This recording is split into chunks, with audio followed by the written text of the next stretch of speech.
बहुत समय पहले की बात है, जब दुनिया में डायनासोर अब भी जीवित थे। एक रहस्यमय जंगल हुआ करता था, कालाधुन वन। यह जंगल इतना घना था कि सूरज की रोशनी भी जमीन तक नहीं पहुंचती थी।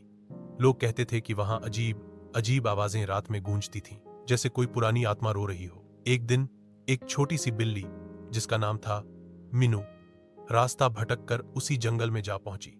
वह अपने मालिक से बिछड़ गई थी और भूखी प्यासी भटक रही थी। अचानक उसे जमीन हिलती महसूस हुई।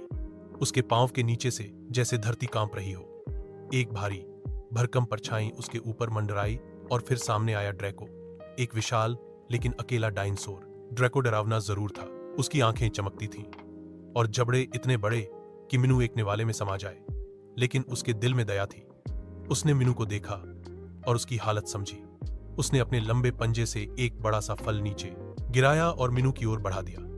डर के मारे मीनू पीछे हट गई, लेकिन भूख ने उसे फल खाने पर मजबूर कर दिया। धीरे धीरे दोनों में एक अजीब सी दोस्ती हो गई। मगर इस जंगल का रहस्य यहीं खत्म नहीं होता। एक रात जब चांद बादलों में छिपा हुआ था, जंगल में एक दिल दहला देने वाली चीख गूंजी। मीनू कांप उठी। ड्रैको भी सतर्क हो गया। यह आवाज काला जीव की थी, एक प्राचीन राक्षसी जो अंधेरे में शिकार करता था और जिसकी आंखें लाल जैसे अंगारे। ड्रैको ने मीनू को अपनी पीठ पर बिठाया और दोनों भागने लगे, लेकिन काला जीव उनका पीछा कर रहा था। उसकी तेज सांसें झाड़ियों को हिला रही थीं। आखिरकार ड्रैको और मीनू एक गुफा में छुप गए। मीनू ने डरते डरते एक विचार दिया, अगर हम काला जीव को उसकी ही परछाई से डराएं तो।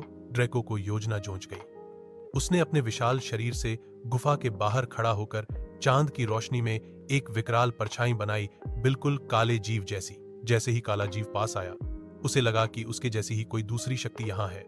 डर के मारे वह भाग खड़ा हुआ।